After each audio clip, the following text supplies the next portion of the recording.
नमस्कार मित्रों। आज हम शुरू करेंगे अपनी कहानी किसानों के बारे में।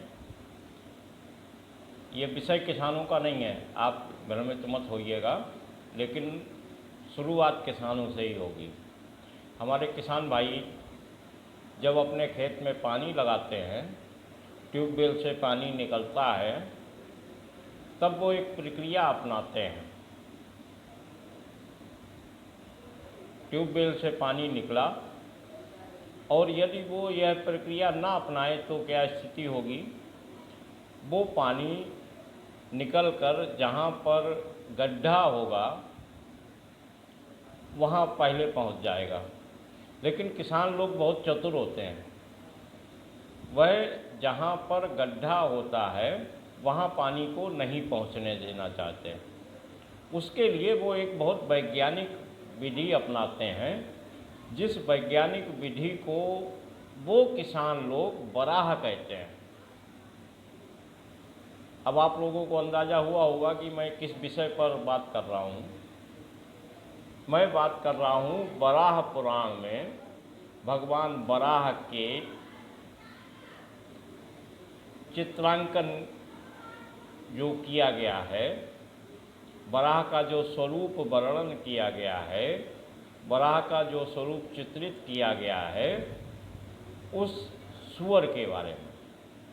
अभी तक हमारे सारे पुराणों में, सारे ग्रंथों में, सारी धार्मिक आध्यात्मिक गुरुओं द्वारा बराह को सूअर के रूप में जाना जाता है। शब्द तो बराह है, पुराण में संस्कृत में बराह शब्द तो है, लेकिन वो बराह पहचानने में हमसे बहुत बड़ी भूल हो गई। मुझे ऐसा लगता है, आप लोगों को भी ऐसा लगे तो भगवान की कृपा है। तो किसान लोग उस पानी को निकालते हैं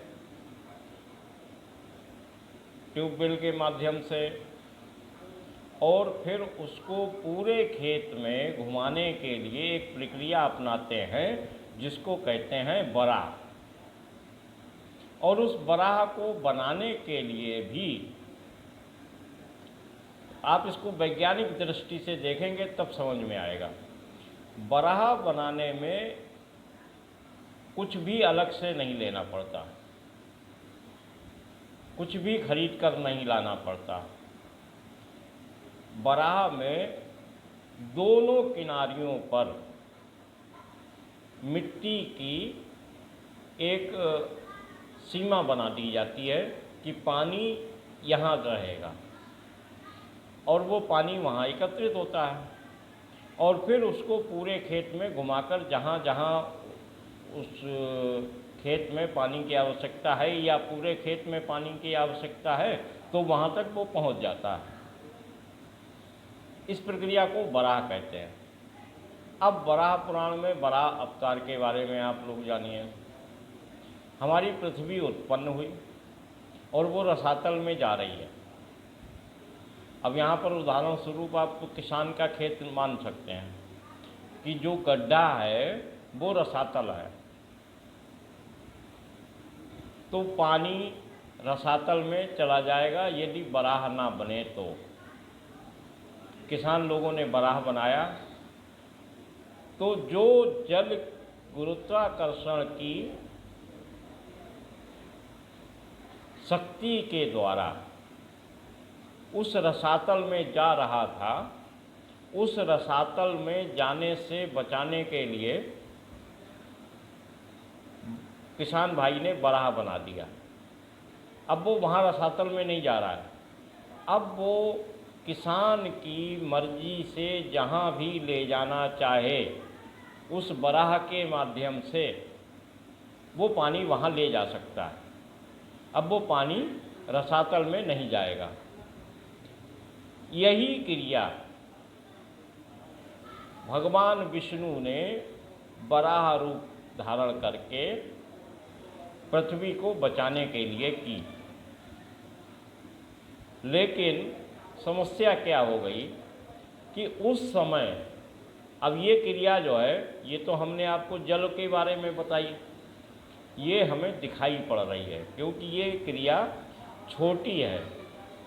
यदि कोई बहुत बड़ी क्रिया हो तो हम एक स्थान से खड़े होकर उसको नहीं देख सकते, उसका कुछ भाग देख सकते हैं और कुछ भाग देखने से हमें उसकी असलियत समझ में नहीं आ पाती।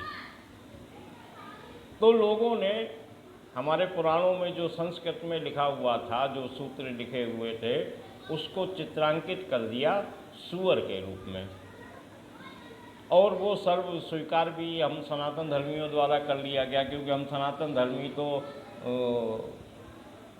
भगवान के चरित्र का जिस रूप में भी वर्णन कर दिया जाए हम उसको स्वीकार कर लेते हैं, और इसमें कोई हानि भी नहीं है।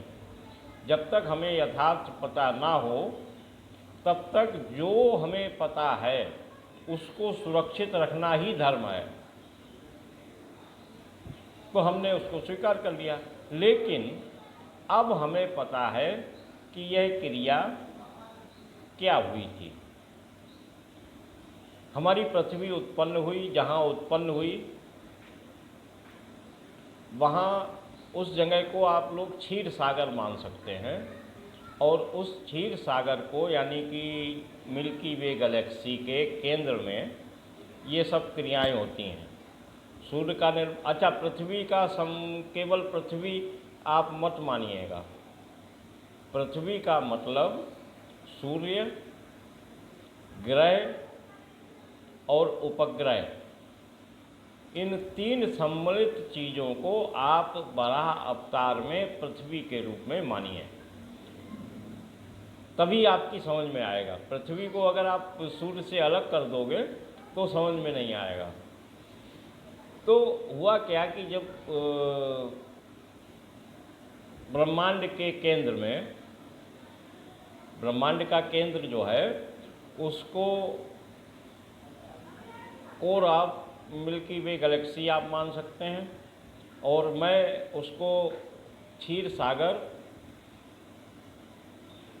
और विष्णु जी मानता हूँ। कोर जो है वो विष्णु जी हैं, और वो विष्णु जी के चारों तरफ क्षीर सागर है, जिसको मिल्की वे गैलेक्सी के नाम से जाना जाता है। तो वहाँ पर सूर्य और पृथ्वी ने जन्म लिया। अब चूँकि वो केंद्र है हमारे ब्रह्मांड का, और केंद्र में गुरुत्वाकर्षण शक्ति होती है, तो उस गुरुत्वाकर्षण शक्ति के कारण वहाँ जो चीज़ें उत्पन्न हो रही थीं वो उस केंद्र में ही समा रही थी, यानी कि जहाँ से उत्पन्न हुई वहीं तुरंत समाहित हो जा रही थी। तो अब ये सृष्टि आगे कैसे बढ़े, इसके उपाय के रूप में वराह अवतार का प्राकट्य हुआ। अब समस्या जो थी उसी का तो उपाय वराह ने किया। समस्या थी गुरुत्वाकर्षण शक्ति के केंद्र द्वारा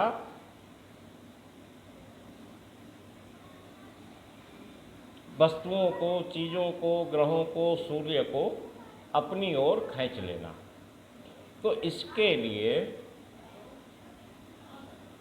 वराह ने अपनी दोनों दाढ़ों पर पृथ्वी को, पृथ्वी शब्द है पुराणों में, पृथ्वी का शब्द इस्तेमाल हुआ, लेकिन मैं उसको तीनों रूपों में मानता हूँ कि जो भी वहाँ पे उत्पन्न हो रहा था, वो रसातल में जा रहा था, जो भी उत्पन्न हुआ उन्होंने अपनी दोनों दाढ़ों पर रख लिया। अब दोनों दाढ़ें आप यहाँ पे ध्यान रखिए, वही बड़ा खेत वाले।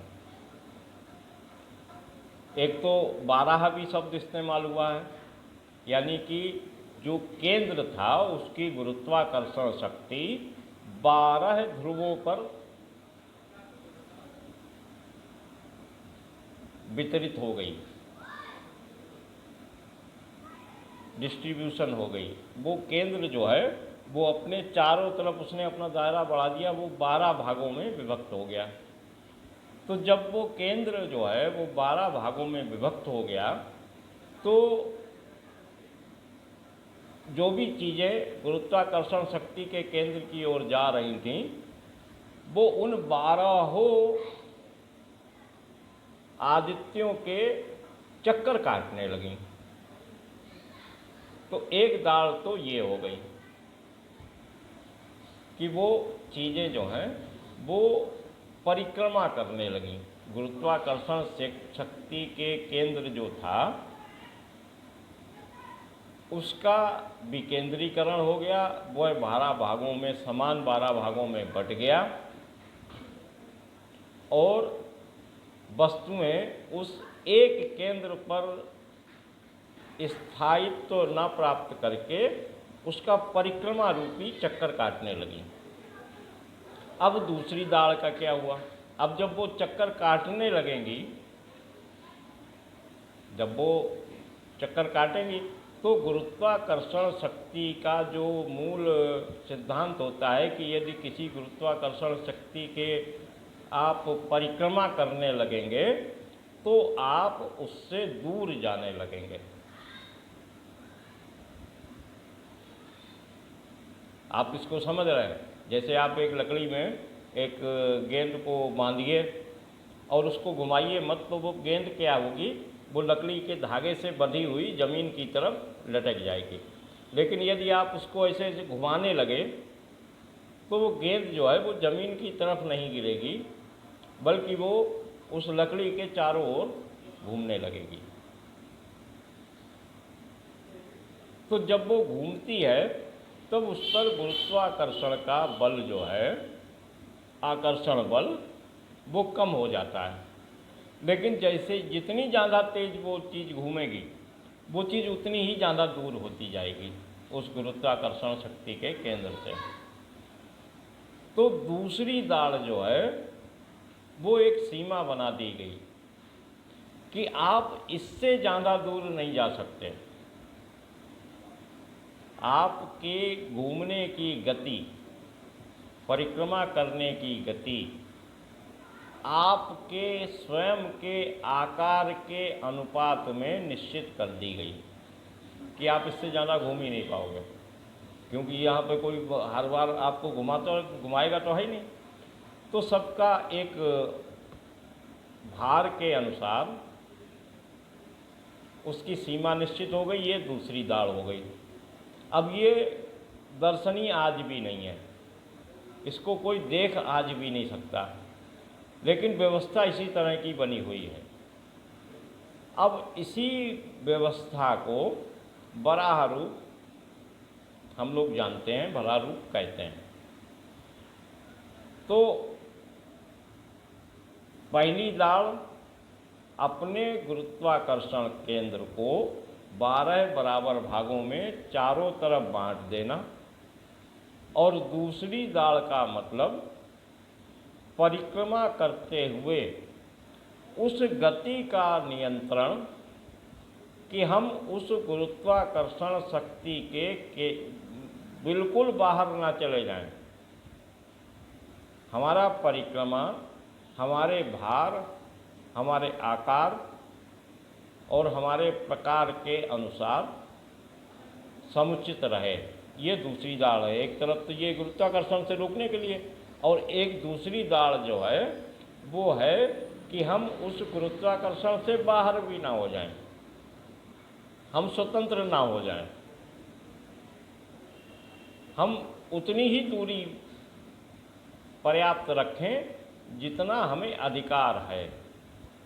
अनुशासन सब में है, अनुशासन के बगैर जो भी काम होता है वो उसको राक्षस कहते हैं। राक्षस कोई अलग चीज़ नहीं है। इस पर कभी मैं दूसरी वीडियो बनाऊंगा कि राक्षस क्या है। राक्षस कुछ और नहीं है। राक्षस भी देवताओं की तरह ही शक्ति है, लेकिन उनकी शक्ति में कुछ अलग विशेषताएं होती हैं, इसलिए उनको राक्षस कहते हैं। राक्षस कोई मनुष्य नहीं होता, ना देवता मनुष्य होते हैं। ये शक्तियां हैं, देवता और राक्षस, ये विभिन्न प्रकार की शक्तियां हैं जिससे हमारी सृष्टि चल रही है। लेकिन ये चूँकि अदृश्य हैं, लेकिन अदृश्य होते हुए भी हमारे ऋषियों को भी आप मनुष्य मत समझिए, मैं तो नहीं समझता हूँ, आप समझते हैं तो आपसे समझना बंद कर दीजिए। ऋषि मनुष्य नहीं होते, बल्कि ऋषि तो देवताओं से भी पहले की उत्पत्ति है इस सृष्टि में। जब देवता नहीं थे तब ऋषि थे। देवता ये जितने भी हैं वो सब ऋषियों से प्रकट हुए हैं। तो वराह पुराण के संबंध में, वराह के चित्रण के संबंध में मुझे लगता है कि आप सूअर के स्थान पर अब इस तरह समझेंगे, लेकिन इस तरह समझ के आप उनकी पूजा कैसे करोगे? ये भी समस्या है ना कि हमें उनको पूजना भी है, हमें उनको मानना भी है, हमें लंबे समय तक, आगे की पीढ़ियों तक उनको पहुंचाना भी है। तो जब तक कोई चित्र नहीं होता है तब तक हम उस पर अपनी आस्था को बनाए नहीं रख पाते हैं। आस्था एक बार हो जाएगी, आपको आज समझ में आ गया, आज आपने वीडियो देखा, आज आपको मेरी बात अच्छी लगी, तो आपने हमें सब्सक्राइब भी कर दिया, लाइक भी कर दिया, कमेंट भी कर दिया, वेरी गुड। और उसके बाद में आप 2-4 दिनों के बाद में इसको भूल गए, क्योंकि ये चित्र तो है ही नहीं। चित्र यदि होता तो आपको याद रहता।